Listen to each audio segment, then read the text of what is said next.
So we start with the third conic. So we did parabolas, we did ellipses, and the third is called a hyperbola. Hyperbolas are basically two parabolas that point away from each other. They can be vertical or horizontal, just like a parabola, okay? It's defined as the set of all points in a plane, the difference whose distance from two distinct points, which are called the foci, is a positive constant. So if you think about your parabolas, right? We had a parabola that had a vertex, and inside it had a focus. It's just that there's two of them now, okay? They lie on the same axis. They point in opposite directions. So these are called branches, actually. They point away from each other.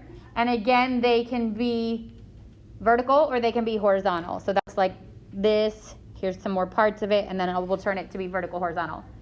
The graph of the parabola has two disconnected parts called branches. So these are branches, like the branch of a tree. The line through the two foci intersect the hyperbola at 2 points called vertices. So we've got a vertex here and here. Plural is vertices. The line segment connecting the vertices is called a transverse axis. So with ellipses, we called it a major axis. With a hyperbola, we call it a transverse axis. Okay? So think major, because it's kind of like the same thing. It's just a different word. And then the midpoint of the transverse axis is the center of the hyperbola. So we still have a center. That's half the distance between the vertices, and it's half the distance between the foci. So we still have an A, we still have a C, we still have a B, we just use it a lot differently this time. All right. So here is what the equations look like. The standard form of the equation of a hyperbola depends on whether the hyperbola, the transverse, is horizontal or vertical. What's the difference that you see in this formula compared to the ellipse? Look at those yellow boxes. What's the difference? There's a minus. Okay? Before the ellipse was a plus, right? Hyperbola is a minus. The other difference is that A is not always the biggest number anymore. A is always the first number. So A always goes under the positive one. And that still determines if it's going to be horizontal or vertical. So if it's X minus Y, it's horizontal, like this and this. If it's Y minus X, it's vertical, like this and this. C squared this time equals A squared plus B squared. So with an ellipse, it was minus. Just think it's the opposite sign of the equation. So the ellipse was a plus on the equation, but a minus with the A and the B. The hyperbola is a minus on the standard equation, but a plus on the A and the B. So there's a lot going on in these pictures. It's kind of like a lot to look at. But just know that A is still the distance from the center to the vertices. That's the same as an ellipse. C is still the same as the center to the foci. That's the same as an ellipse. And B is actually still from the center to the co-vertices. That's the same as the ellipse. The difference is that we don't connect the vertices and the co-vertices anymore. We draw parabolas pointing outward. So I'm going to say that one more time. A is still center to vertex. B is still center to co-vertex. C is center to focus. That is the same as an ellipse. The difference again is that we don't pass through the co-vertices. That tells us how wide to make the parabolas, which I'll show you in a minute. And then again, remember, transverse is the same as major. Conjugate is actually the same as minor. So you'll see that more when we're trying to find the equation. It might say the transverse axis is 12, it's still 2A. It might say the conjugate axis is 12, that's still 2B. What did you say Major is transverse.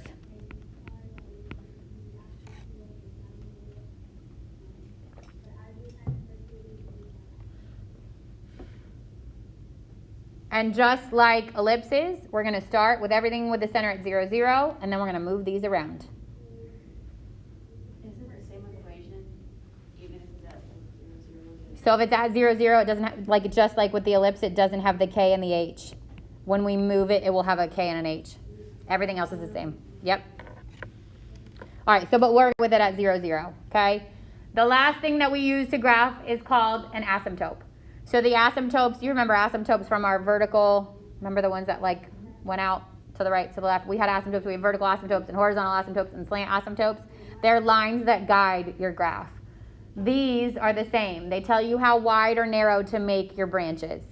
So the horizontal hyperbola with a center at 0, 0 has two asymptotes. Y equals positive b over ax and y equals negative b over ax. So these are two lines. If it's a vertical, the only thing that changes is the a and the b flip. So horizontal has a b at the top, vertical has the a at the top.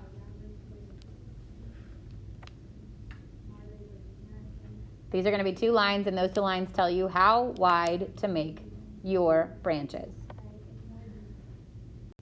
Okay, so here's the first example. Find the center, the vertices, the foci, the asymptotes, and graph.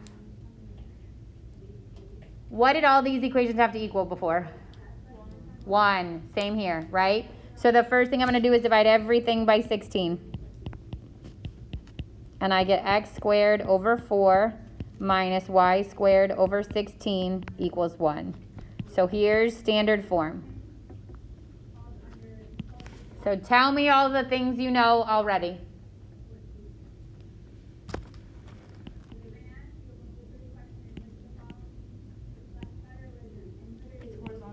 It's horizontal. Why is it horizontal? Because the x is above the a. Good. There's a couple different ways to look at it. The x comes first, right? It's positive, yeah? And the a is what's underneath it. So that's, yes, it's horizontal. Because it's x squared minus y squared, right? It would be flipped if it was the other way around. What else do we know? You kind of said it. What's the a? X. What's under the x, right? Oh, 4. So a squared is 4, which means a is 2. And b squared, 16, makes b 4. So a isn't always going to be the bigger one. Correct. That's the difference between ellipse and hyper. There's 3 major differences, obviously, the shape of it in general. There's a minus between. The a is always first. And c squared equals a squared plus b squared instead of minus. Those are the biggest difference, other than the overall shape, of course. But those 3 things are the biggest differences. Okay, what else do you know? You can find c, but before we even find c, what can you pull out of that equation just by looking at it? Whether it's horizontal or vertical, none of that matters. The center. What's the center? 0, 0. So that we get literally just by looking at the numerator. You with me so far? Okay, so I'm going to pull in a coordinate grid. Would you know the center is 0 because it doesn't have the y or the h and the k? Yep. Like that's the way you told me. Yep.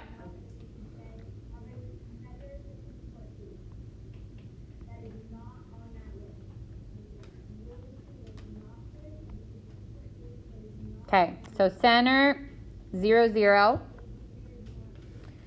Now I do the same thing with my a and my b. I go right and left. If the a is under the x, which it is, I'm going right and left the a.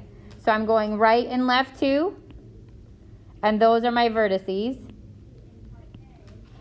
I'm going up and down b, which is 4. These are my co-vertices. So whatever letter it's under, if it's X, we go right and left with it. If it's Y, we go up and down with it.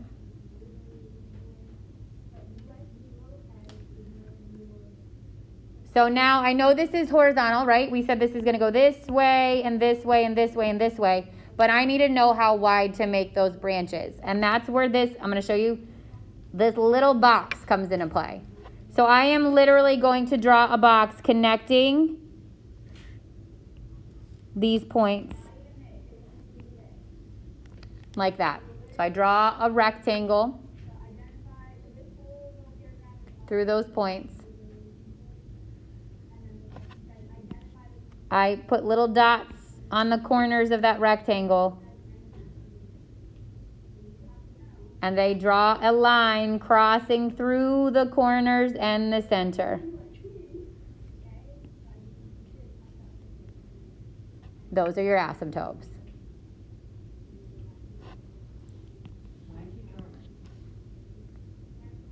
It's going to give me the corners so that I can draw the asymptotes. And then this is my vertex, and my branches are going to go out as wide as they can without touching that asymptote. But it can't touch the box. Yep. It's going to touch the box at just the vertex. Oh. Yep.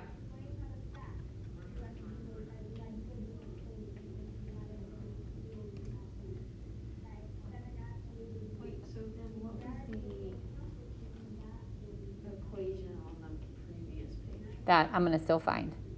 So I think the box is easier. Most people I know that teach hyperbolas will teach you to use the box. I think the box is easier. But the other way you can do it is find the equations of those lines and plot those equations. So the asymptotes,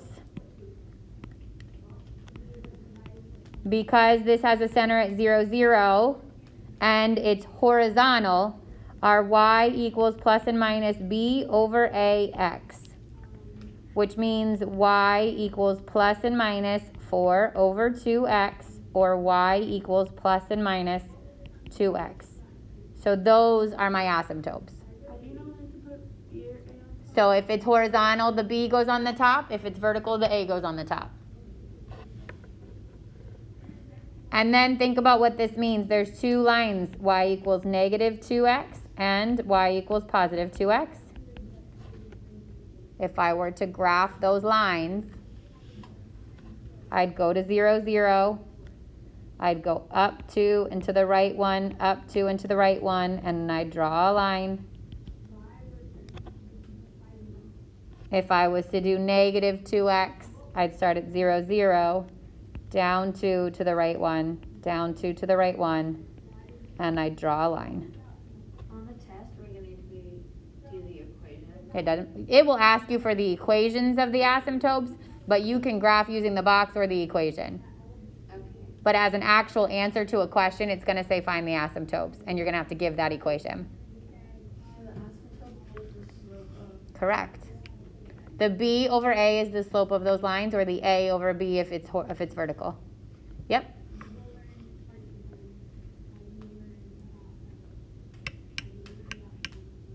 You good so far? So just from our graph, we can find our center, which is 0, 0. Our vertices, which include the actual vertices and the co-vertices. So the vertices were here and here. I went right 2 and left 2, which means negative 2, 0 and positive 2, 0. My co-vertices, which were the ones we went up and down, here and here. We went up 4 and down 4. So 0, negative 4, and 0, 4. The only thing we haven't found yet is the foci. Do we know C yet? No, but can we find it? Yes. Yep. So remember, C squared equals A squared plus B squared. So C squared equals A squared, which is 4, plus B squared, which is 16. C would equal the square root of 20, which is 2 root 5.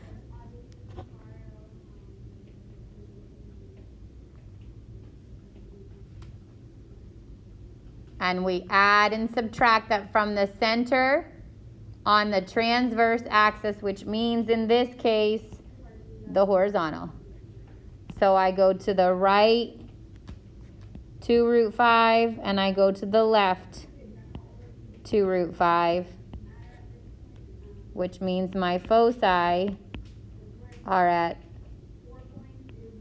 plus and minus 2 root 5, 0. Why is the arrows going out? Are those representing your foci? Correct. The actual arrows themselves? No. The point would be the square root of 20 is just a little bit smaller than 4. No, just a little bit bigger than 4, sorry, which would be here and here. Those would be your foci.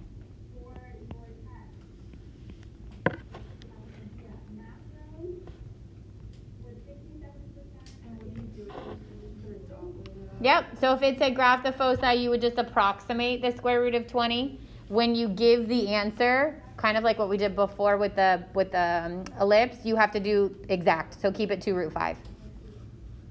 You said they go like, which way did they go? Say again. Which way did they go? They went right and left because my major axis is the transverse axis is the horizontal. Okay. So just like with the ellipse, foci is in line with the vertices. Think about a parabola. Foci goes inside the scoops. Same thing with the hyperbolas. And what are those arrows? That was, I went right 2 root 3, and I went left 2 root 3.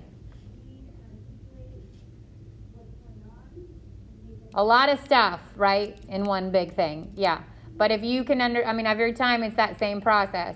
Find the center, figure out which direction it is. It's a lot like an ellipse. It's just we graph it differently. A lot of the other stuff's the same. Hyperbolas are the worst ones, though, because they have asymptotes. One more thing to find. All right, let's do another one. So what's the first thing we're going to do? Divide by 100.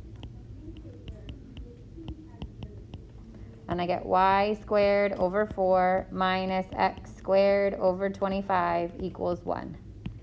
There's my standard form. Tell me what you know. Center is what? Good. It's vertical this time because it's it's y squared minus x squared. A squared is what? A squared is 4. Yep. So A is 2. Good. And the B squared is 25, so B is 5. Good. Now we start to graph. Everybody good up to that point? Are you dividing? You divide everything by 100, right? Yep. So how is like 25 over 100? What is that? Oh. I was going to say, did I do something wrong? Because that happens a lot in here. No, I did it wrong. Okay. Okay, so now we put in our graph.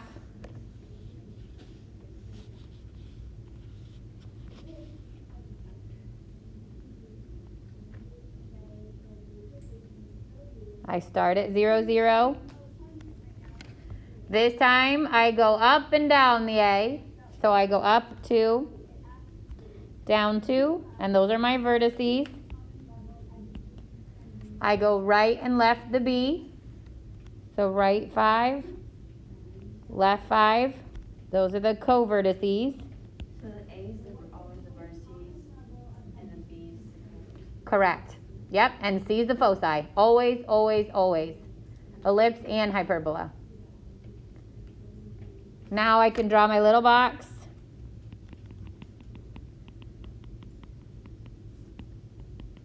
Find the corners.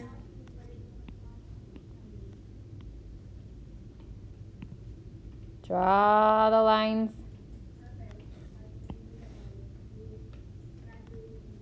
And this time it's vertical. So here's my vertex. It's going to go as wide as it can without touching the asymptotes. And they don't have to be perfect. You just don't want them to be too skinny.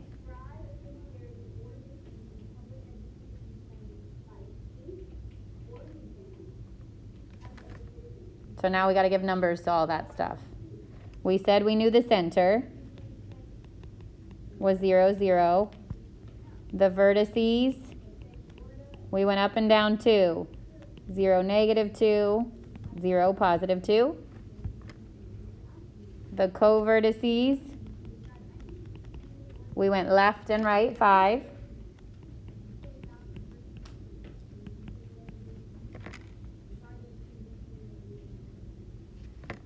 Our asymptotes, this time it's A over B. Y equals plus and minus A over BX, which is Y equals plus and minus 2/5 X. Yep.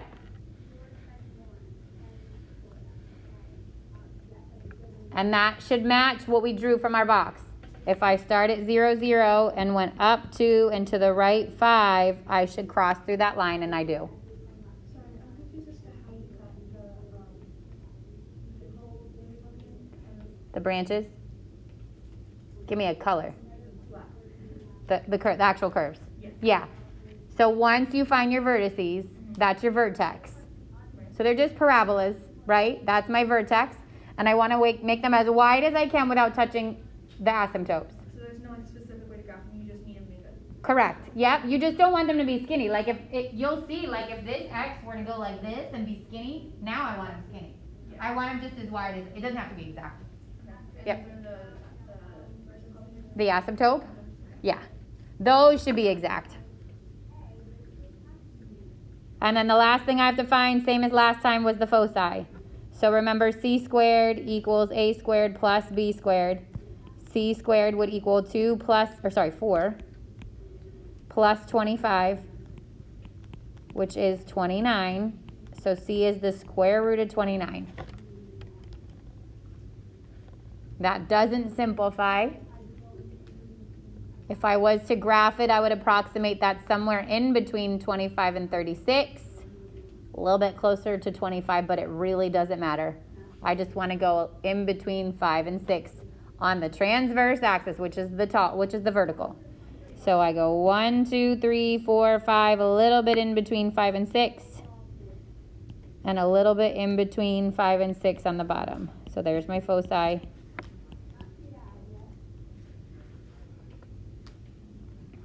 And when I list those points, I keep them exact. So that's getting added and subtracted to the y coordinate of my center. So 0 and then 0 plus and minus root 29, which would be 0 and just plus or minus root 29.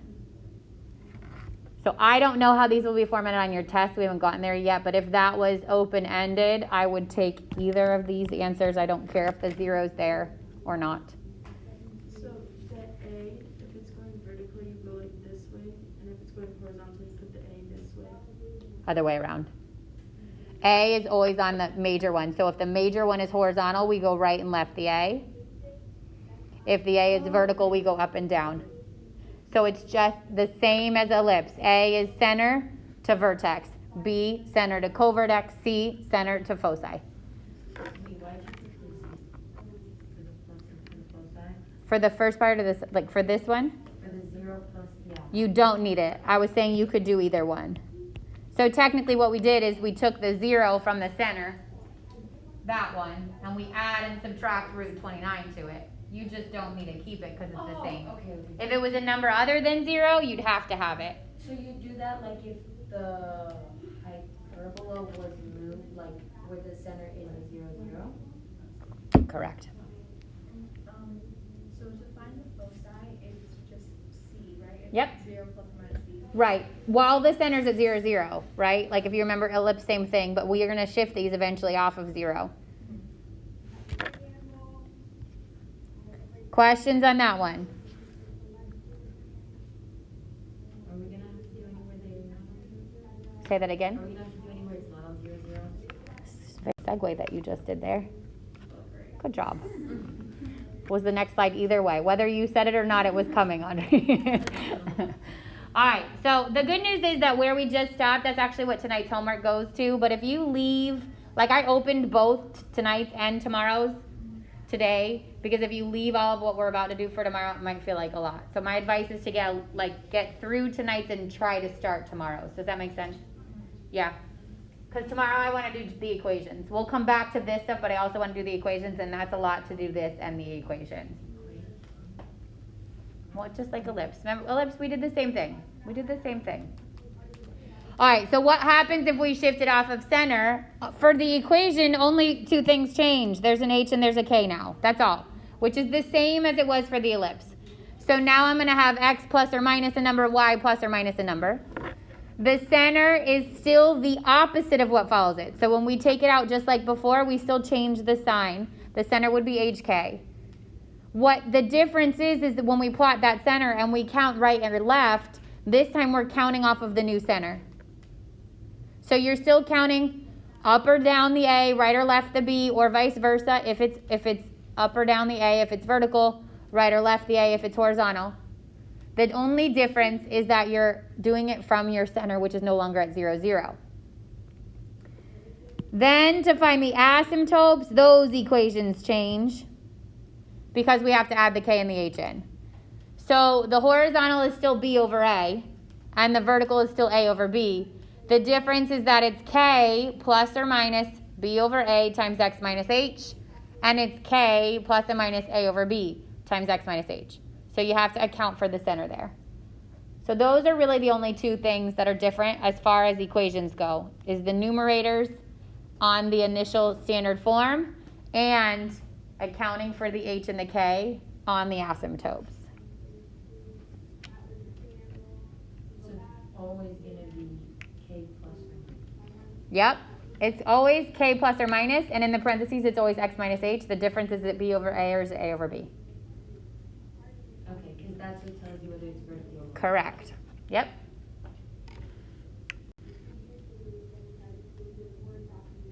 Okay, so what do we know just from looking at this equation? Center is -3, -2. Good. Opposite of what follows X and opposite of what follows Y. What else do you know? It's vertical because it's a Y squared minus an X squared. What else do we know? A is 2, or A is 3. Good. A squared is 9, so A is 3. B squared is 4, so B is 2. A lot of information quickly from the equation, right? Now we start our graph.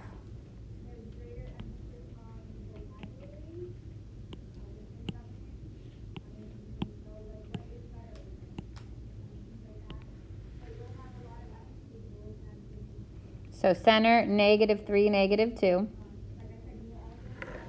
We're going up and down the A. 1, 2, 3. 1, 2, 3. Right and left the B. 1, 2, 1, 2. So here's my vertices and here's my co-vertices. I still want to make a box.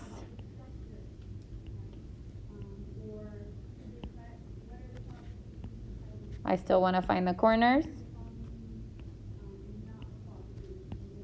And I still want to draw my asymptotes through those corners. We don't have to make the box. We just have to find the corners for the asymptotes, right? Correct.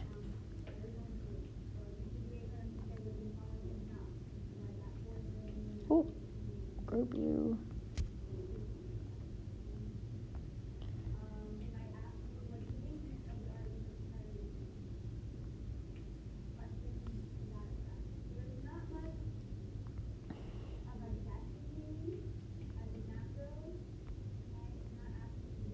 I lost all my writing. Hang on.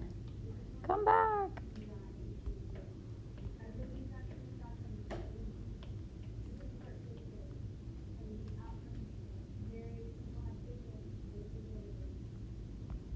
Okay. Now my branches are vertical, right? So they go off of the top and the bottom vertex again as wide without touching. those asymptotes. And again, doesn't have to be perfect. You just don't want them to be wider than the asymptotes, and you don't want them to be really skinny. So let's go with our coordinate points. So now if you have a coordinate grid, I would strongly recommend using it because you can actually use it to count. Okay? If you don't like drawing it and counting from there, then you can always, I just spelled vertical wrong. You can always count it based on your center. But for me, I'm a visual person. I like to count it directly on the coordinate grid. So my vertices, which are here and here, are at -3, 1, and -3, -5. So I counted it from my coordinate grid. If you don't want to do that, or if you don't have a coordinate grid and it's not 100% accurate, then you're going to go to your center. You're going to look at your K because it's vertical, and you're going to add and subtract the A, which is 3. So -2 plus 3 gives you that -3, 1, and -3 or -2 minus 3 gives you that -3. Oh, this should be -5, sorry. So either way, whichever works for you. Co-vertices, we're going right and left from the center, which means the X is changing. So the first one is at here, -5, -2. The second one is here, -1, -2. How you get those from the coordinate points is take the center. This time adjust the X. Take that -3, add and subtract the B, which is 2. So I subtract 2, I get the -5, -2. I add 2, I get the -1, -2. I'm going from the center, right? And I'm going right and left the B. Just add 2 to each. Add and subtract from the X. Where'd you get the plus minus 3? Oh, you just switched. That was from the vertices. So this was doing vertices, this is doing co-vertices. So the vertices with this one, I added and subtracted the 3 Oh, okay. from the Y coordinate, right? Because you're going up and down. And then the co-vertices, I add and subtract the 2 to the X coordinate because I'm going right and left. And then we got to find 2 more things, right? The foci and the asymptotes. So the asymptotes are y equals plus, nope, not plus minus yet. Y equals k plus and minus. It's vertical, so it's a over b x minus h. So my k is -2 plus and minus. The a is 3, the b is 2, x minus h is -3, so x minus a -3 becomes x plus 3. And you just leave them. You leave it like that. To graph it from there, if you want to put it in a slope-intercept form, it's a pain in the butt. We don't have to. You do not have to. So for these, you want to use the equation. For these, I wouldn't. I mean, you can. You mean use it to get to graph the actual asymptotes? Like before you said you could count the line, but for these you can't. Oh, yeah, correct. Yeah. Okay, and then the last thing is the focus, right? So C squared equals A squared plus B squared. C squared equals 13. C equals the square root of 13. And the focus lies on the transverse axis, which is the vertical. So we are taking that and we are adding it and subtracting it to the y coordinate of my center. The -3 stays the same. -2 gets added and subtracted the root 13. And we have to graph. Oh yeah. If you were to graph it, you're going to approximate, right? Square root 13 is in between square root 9, square root 16. So it's in between 3 and 4 units. So from my center, I have to go 1, 2, 3, just past it. 1, 2, 3, just past it. And that's the foci.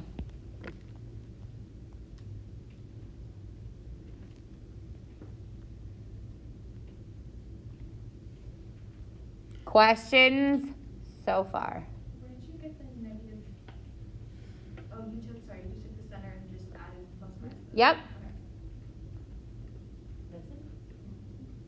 For that question, yeah, that's it. And we're going to pick up with that second example tomorrow. So again, tonight's homework doesn't have the adjusted center. I just didn't want to save all of that for tomorrow. And my advice is if you're feeling like you don't want to overwhelm yourself tomorrow, because it will feel like a lot, do tonight's homework, which is short. It's only 7 questions and a lot of it doesn't take too long. And start tomorrow night's assignment. So you obviously can get through all of tonight's, but then let me tell you what number if you want to try tomorrow's. Hang on. Oh, and I'll show you one more thing that I think is going to throw you on the homework. Yeah. Hang on. I'll show you like 2 quick things. So what happens when there's a question like this? Oh, not like that. Let's say there's something like this, right? They're both over 1. Right? This means this is horizontal, right? Because the x squared is first, right? The a squared is not 1 though. That's where it gets catchy. You can't have this up here. Yep. So it actually goes to the denominator as 1/4. So if I had x squared over 1/4, to get rid of that 1/4, I would keep change, flip it, right? Bring it to the top. It'd be the same thing as multiplying by 4 over 1. So if you're doing the reverse, if there's a whole number in the numerator, it goes to the bottom as a fraction. So when you get to that question, it's at the end of the homework. If I have, ooh, where'd that go? If I have 4x squared, immediately change it to x squared over 1/4. Now a squared is 1/4. So you're only going to go 1/2 up because a, you would square root it to get a. Does that make sense? Yeah? But a would be 1/2. And then this would be over 1. So a squared would be 1/4. A would be 1/2. B squared would be 1. B would be 1. So when there's no denominator and there's no number on the front, your denominator is 1. But if there's a number on the front and there's nothing equal to it, so when you divide it goes away, you have to bring it to the bottom of your denominator. When you bring a whole number to the bottom, it actually makes it the fraction or the reciprocal. Does that make sense? Okay, because I know that there's one, I don't remember what number it is. It's at the end of the homework, so it's got to be like 6 or 7, that has a fraction. Well, it has a numerator in the top, which means you're going to have to move it to the bottom. Will there ever be a problem where it's just like no numbers in the front, like instead of like 4x squared? It could say just x squared, and that would be an over 1. Yep. The other thing is, I'm going to put it in the instructions just so it's really clear, but this is multiple choice graphs, and your test will not be multiple choice graphs. So you need to do what we did first, which is graph them and then select it. So in your work on your PDF, I'm looking for your hand-drawn graphs, okay? For the homework? For the homework. But the quiz is multiple choice. No, the quiz is not multiple choice, but the quiz doesn't have hyperbolas. Okay. Yeah, no, the quiz, I think I said it yesterday, right? The quiz, I'm going to give you an answer sheet, and you have to draw and write out every answer on the answer sheet. Nothing is going to get typed into Canvas. Okay. Yeah. Whether you're here or you're at home, nothing is getting typed into Canvas on the quiz. Everything's on an answer sheet. Yeah, the format is just way too yucky. All right, folks, have a great day. Thank you. I'll see you tomorrow.